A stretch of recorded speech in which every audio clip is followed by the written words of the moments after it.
You are Locked On Wolves POSTCAST, part of Locked On Minnesota on the Locked On Podcast Network. Your team every day. Houston, we have a problem. Kevin Durant scored a season-high 39 points, and the Houston Rockets took it to a Minnesota Timberwolves team playing without Anthony Edwards, who's dealing with a toe infection, missed his second straight game. The team just couldn't muster up enough offense or made free throws against a stout Houston defense, falling 110 to 105. What's going on? Back at it tonight for another Locked On Wolves postcast right here on the Locked On Minnesota Network, all part of the Locked On Podcast Network, which, thanks to all of you, is now the #1 sports podcast network nationwide. I'm Jack Borman. I'm riding with my guy, Kyle Theige of the Dane Moore NBA Podcast tonight. Our guy, Luke, will be back tomorrow night. He is enjoying the night off. This is our live reaction show. We go live within about 10 minutes of every game ending. And so if you're listening to this on the Locked On Wolves audio feed, please be sure to check us out on YouTube at Locked On Wolves and subscribe so you get notified every single game when we go live. And also please go follow our guy, Ben Beacon, who does a great job hosting the daily Locked On Timberwolves show right here on this YouTube feed, as well as the Locked On Wolves audio feed, wherever you get your podcast. We'll get into some things that we're going to second guess. We'll play a little blame game and what we'll be talking about tomorrow. But first, Wolves down Anthony Edwards. This is his 9th missed game of the season, Kyle. Same number he's missed the last 3 years combined. But they do get Rudy Gobert back, who missed his first game of the season because of a suspension on Tuesday in Milwaukee. Minnesota enters tonight 1 game back of the Spurs and Nuggets and 2.5 clear of Rockets team that's been sputtering, who lost last night to the Oklahoma City Thunder in Houston. Starting out, Wolves get out of the gate hot with some defensive playmaking. Dante, Jaden, Julius all in a rhythm. Naz Reid carries that torch, eventually leads an 11-0 run, get the Wolves a double-digit lead in the second quarter. The Wolves held it for most of the first half until Kevin Durant made 7 of his final 8 shot attempts of the half. Minnesota just 3 of 12 from 3 in the second quarter. They led by just 2 at the half. And then third quarter was all Julius Randle. He had 17 in the frame, but the Rockets drew 8 fouls in the first 6 minutes, made a ton of free throws, and were able to keep pace. And then teams missed a combined 12 missed free throws in that third quarter. Wolves led by 1 going into the fourth. Rockets last 15 games, worst team in the NBA by a good margin in terms of net rating in the fourth quarter, but they opened on a 12-3 run and played through Kevin Durant and Alperen Şengün to get enough buckets to close this one out. So big picture, thinking about this game, Kyle, I know we both think that this would be an awesome first round playoff series if the chips kind of fell that way. But thinking about this one, big picture, what are your most important takeaways from tonight? Yeah, you want 7 games of this, right? You miss Anthony Edwards. Gross toe, infected toe. I don't know what that means. Gross toe. Shout out Rex Ryan. 69 free throws. Could have done with a little less of that. I think free throws were a big story, especially with Rudy Gobert. We'll talk about that. But I think that was just a game, and you know this because you watch all the other teams in the league. The Rockets just kind of needed that one a little more than the Wolves did. The Wolves came off a really impressive win without Rudy, without Ant against the Bucks team that's really bad. But the Rockets, if you're a Wolves fan tuning into this and you haven't watched the Rockets much, they've kind of been struggling a little bit, finding themselves. They have a defensive identity, but offensively, as Jack said earlier, in the fourth quarter, they are a nightmare. Kevin Durant tonight, 39 points. I think, Jack, did you say this? The most points he's scored in a Rockets uniform. That's also, correct. Courtesy of our friends at Sports Center, I took a picture of this, Jack, so I remember it. 27.2 career points per game versus Minnesota. Kevin Durant. That is the second highest scoring average all time, behind who? Michael Jordan versus the Timberwolves.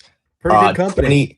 29.2 points. The Rockets just needed that one to kind of cleanse their palate. They've had some really bad losses. They're kind of like on a downslope lately. So they needed that at home. Second out of a back-to-back. So, I mean, that wasn't an easy win for the Rockets. But sometimes in the NBA, especially on a Friday night when it's 1 degree outside, I'm in Minnesota, you just want a fun basketball game. And that was, albeit a loss, a fun basketball game that the Wolves just kind of let slip away in the fourth. Too many turnovers, too many missed free throws. They dropped the game. Yeah, I think that, this just kind of came down to the Timberwolves' inability to slow down the Rockets' best players, right? I mean, you look at Kevin Durant, 39 points on 18 shots. Alperen Şengün, 25 points on 22 shots, but 50% shooting. Amen Thompson, 14 points, 12 shots. I think, again, the Timberwolves, I mean, not often you're going to get 64 points from Naz Reid and Julius Randle, who is fantastic in this game, scoring 39 points on 25 shots. 2 of his 5 threes, 9 of 11 from the free throw line. Unfortunately, did have 5 turnovers compared to just 2 assists. But he wasn't really at the controls of this game. I thought it was important that Jaden McDaniels was effectively playing point guard for large stretches of the first and fourth quarter for the Timberwolves team. They just didn't want Dante DiVincenzo initiating the offense, kind of keeping him in that off-ball role, which I thought was a nice kind of off-speed pitch from Chris Finch that seemed to really work. And then I think the second half, things just evolved into isolation basketball a little bit too much. And we had to watch Rudy Gobert shoot too many free throws in this game. I mean, I think he's been among qualifying players in the NBA, the worst free throw shooter in the NBA this season, right around 50%. And tonight was 2 of 10 at the free throw line and airballed 3 free throws he airballed or 2? Yeah, 2. Yeah, it was bad. They both showed this under the rim angle on both free throws, which was just nasty work from the ESPN producers in this game. But and then the Timberwolves also just struggled in controllable areas, right? I think, anytime you're giving a team like the Rockets 39 combined points off turnovers and second chance points, you're just in for what could be a bit of a tough night, considering how good of a defensive team they are and how much they at least are able to excel. I mean, they've got a lot of athletes that can get out and run in the open floor. It's not a team that's been one of the best fast break teams, but on nights when they do force a lot of turnovers, they're really good at getting out and running. And so I think when you lose the turnover battle, the second chance battle, and then you shoot 20 of 35 from the free throw line, I believe this is the 4th game in the last 5 for the Timberwolves in which they've shot less than 60% from the free throw line. So the only game that they shot north of 60% the last 5 games was that loss to Cleveland. So I mean, it's just a stretch of just abysmal free throw shooting that quite literally cost the Timberwolves a game, which I think is a little bit frustrating, considering that's probably the only thing that some fans watching at home feel like they could do at a commensurate rate. So that was tough, but I don't think this is a game that in the macro that people are going to be looking back at just saying, oh, that's a terrible loss or what happened. I think the Timberwolves have responded really well to some losses here of late. But I think not one to worry about moving forward. But let's get into what we'll be second guessing tonight. Since hindsight is always 20/20, let's deliver today's second guess. If you had to second guess anything from tonight's game, Kyle, what would it be? Okay, I'm going to answer your question, but I'm also just going to ask you, because I love listening to these podcasts. You know this, every morning with coffee, and I think you're a basketball genius. Do you ever look at a box score and just be like, that doesn't make any sense? All the time. All the time. Like, the Wolves' best plus-minus guy tonight. And plus-minus is such a dumb stat. I only use it when it builds my narrative. But the Wolves' best plus-minus guy tonight was Mike Conley. +8, right? Worst plus-minus, Julius Randle, -12. I thought, and I don't know what you think, I thought Julius Randle played really well. Again, he had 39 points. But in hindsight, 2020, I just don't know. I've had a beverage. What did Mike Conley give them tonight? I know he hit that spot up 3. We love Minnesota Mike. They didn't really have a lot of options. They only played 9 guys. I mean, really, truly, they only played like 7 guys because Johan just came in each half and just kind of waved at everyone and then left. But there's just, again, that idea of sometimes without Ant, like, do they have enough off the bench? And in hindsight, I know Bones didn't really have it, but I think it would have just been more minutes for Bones. It sucks to say this about Mike at this age, but I just don't really know, despite plus-minus, in hindsight, Jack, what Mike really gave them tonight on the court. Yeah, it certainly felt that way. And honestly, my choice for second guess would have been the lineup that Chris Finch rolled out to start that fourth quarter. And, even though Bones, quote unquote, didn't have it tonight, I still thought that, his playmaking was still important. I mean, he had 5 assists, 1 turnover. He continues to be a guy that, people think of as a scorer, but I think his playmaking has been more impressive to me than his scoring so far this season, just as a guy that's been able to come in, play with a little bit of juice off the dribble. Luke and I have been talking in some of these postcasts that he fits alongside both Julius Randle and kind of that pitch and catch game that they like to play. But he also fits alongside Rudy Gobert, running more traditional pick and roll, being able to step into those mid-range shots or open three-point shots atop the key.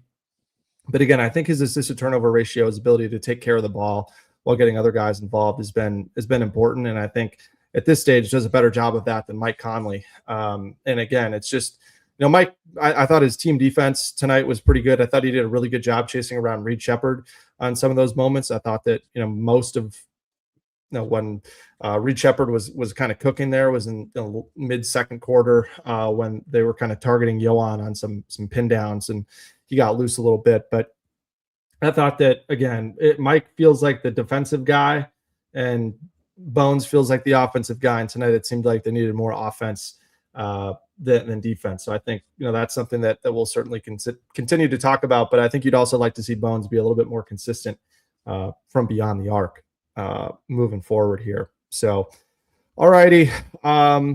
Today's show, Kyle, is brought to you by DoorDash. The season's heating up, and DoorDash has a way to keep fans in their bag the whole way through. Whether you're watching the highlights, the tunnel fits, or just your favorite player, DoorDash makes the entire season more fun.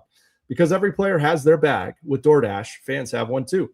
DoorDash keeps your snacks stocked, your gear fresh, and your watch party vibes absolutely on point. There are nights when your team stresses you out. Maybe that's tonight if you're a Timberwolves fan. But let DoorDash become your post-game therapy. Sometimes you just need dessert now. If the group chat says pull up, DoorDash makes sure you show up prepared with snacks, cups, even a phone charger for that one friend who's always at 2%. From tip-off to overtime, stay in your bag and order on DoorDash. Get snacks, drinks, gear, whatever gets you through the season, delivered right to your door. DoorDash, in your bag all season long. Tonight's show is also brought to you by FanDuel. Fridays already feel different during the basketball season, and FanDuel is making them even better. Every Friday night before the games tip off, FanDuel gives fans a new way to kick off the weekend with NBA Happy Hour. NBA Happy Hour is your official pregame, a limited time window where special offers drop right inside the FanDuel app before the action starts. Fridays from 6 to 7:30 Eastern Time, 5 to 6:30 Central Time, have become appointment viewing with NBA Happy Hour. Opening the FanDuel app during Happy Hour always brings something new. Boosts, bonuses, and surprises. The timing is perfect. Right before the games, right before the weekend starts. It adds extra energy to Friday night basketball without overthinking it. So before tip, check the FanDuel app and see what's dropping during NBA Happy Hour every Friday from 5 to 6:30 p.m. Central. A little basketball, a little action, and a whole lot of Friday energy. That's NBA Happy Hour only on FanDuel, the official sportsbook partner of the NBA.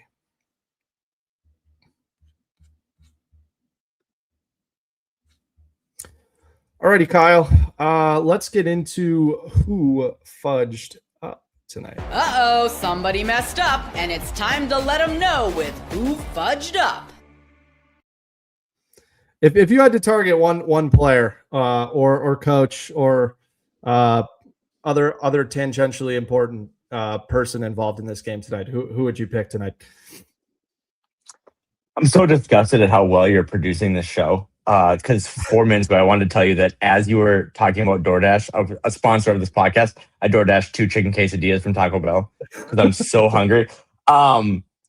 Listen, Rudy Gobert, you mentioned this earlier, is shooting not a career low. As a rookie, Rudy Gobert shot 49% from the free throw line, but that was like 10 years ago. He's shooting 52% from the free throw line. It's kind of a thing. If you watch Rudy Gobert during any season, he does kind of have like this random period where he just like is complete butt cheeks from the free throw line. But it's kind of a problem now. And tonight, like you said, we're joking about it, but those 2 air balls and stuff, it does kind of neuter the energy of the team a little bit. 2 for 10. He's been a really good offensive option for them in certain moments. But if he gets fouled and he's no risk of scoring at the free throw line, it kind of hurts them, especially without Anthony Edwards. So I thought tonight, like, who's to blame? I also thought defensively, he kind of got cooked by Şengün. We're just going to throw that table out the window if you have a Defensive Player of the Year ticket on FanDuel, another sponsor of this podcast. But I just thought Rudy Gobert tonight didn't play against Milwaukee, comes back tonight after that suspension.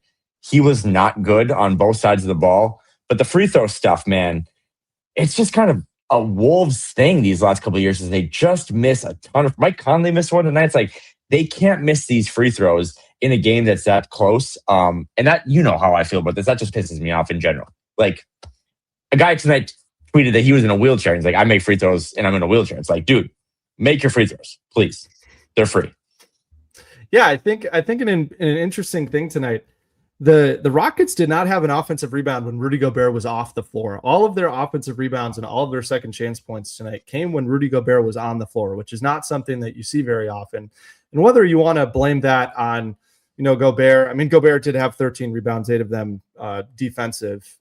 Whether you want to get after him, I mean, Naz Reid had 9 defensive rebounds in his 32 minutes. I thought that Naz played his tail off defensively in this game for the majority of it. I just think the unfortunate part with Rudy is it just feels like it sucks energy out of the offense in terms of the way that he misses free throws too. I think the visual aspect of it too, there's no pictures on the scorecard necessarily, as they say, but this is one where the pictures felt worse than what the score was. And the score was 2 for 10 from the free throw line, which is not what you want to see.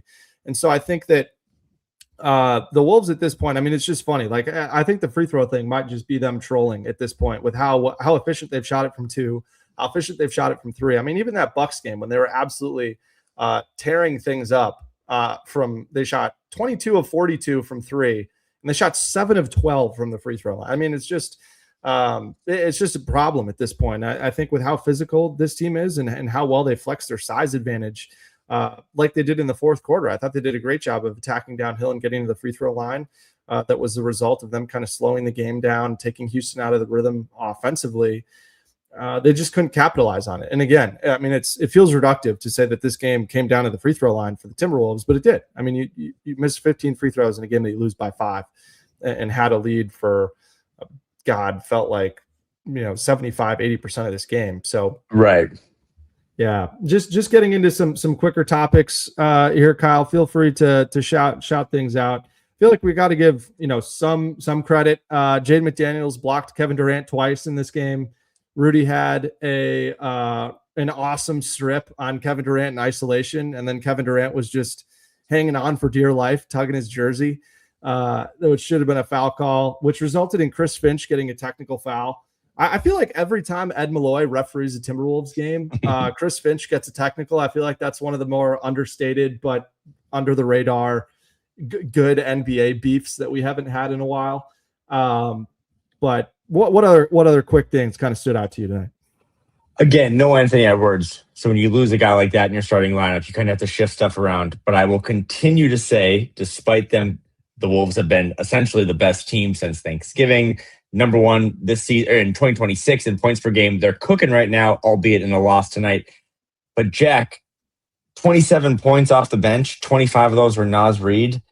We're about 3 weeks away from the trade deadline. Everyone loves the slop, but I still think they're one guy short. You know what I mean? I still think they're one consistent bench player short. We've all loved Bones Highland, but tonight he only gave you 2 points in 17 minutes. I think they're one more, whether it be a wing scorer or another guard, whatever. I still think Tim Conley, Matt Lloyd, and those guys are going to have to make one small kind of tweak because you're going to have Ant when the games matter come playoff time, come April, May, but they just need a little more juice off the bench. And right now it's basically every night Naz Reid, and that's it.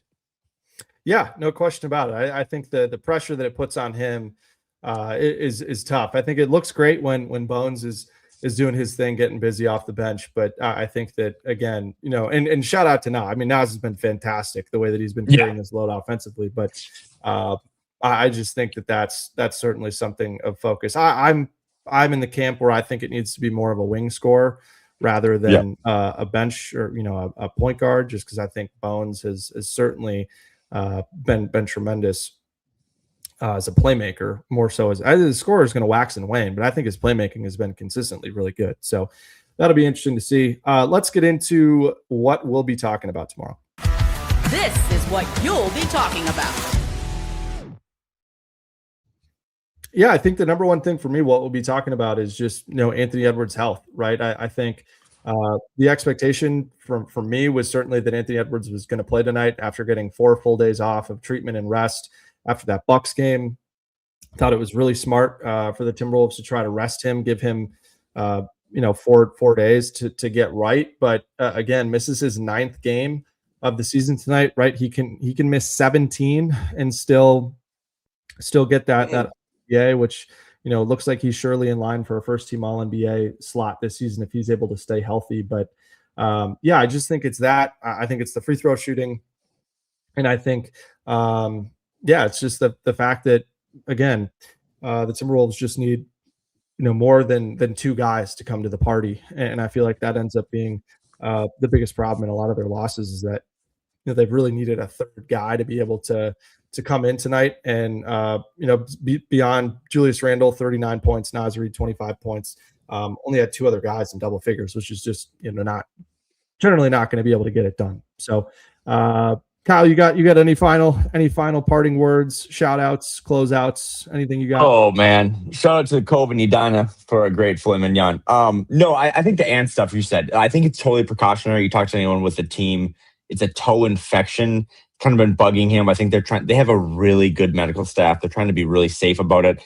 They play the Spurs on the second night of a back-to-back in Texas, and then they have a couple easy games coming up. I think it's the Bulls and the Jazz, a couple Golden State games. So we'll see, right? Like they do need him, but as you saw in Milwaukee too, like they can play really good team basketball without him. But I think you just want to be really safe with him. He's on the road trip. It's pretty much 50-50 if he'll play against Wemby tomorrow. But without him, what will this team do? And with him, like, will he be himself again, or is that foot kind of going to be a nagging injury that he has to deal with for the rest of the season?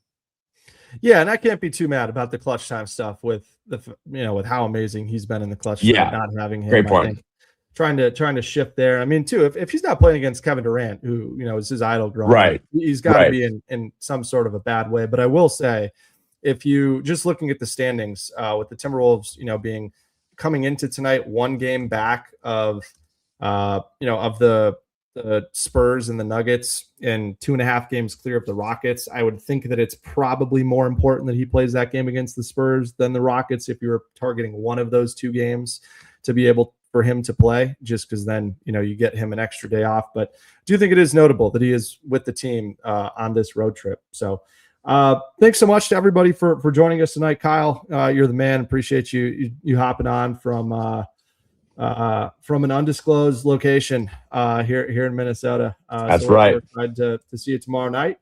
Luke will be back with me tomorrow as the Wolves travel west on I-10 to San Antonio for a rematch with Victor Wembanyama and the Spurs, which should be a banger. But until then, I'm Jack for Kyle. We'll see you next time.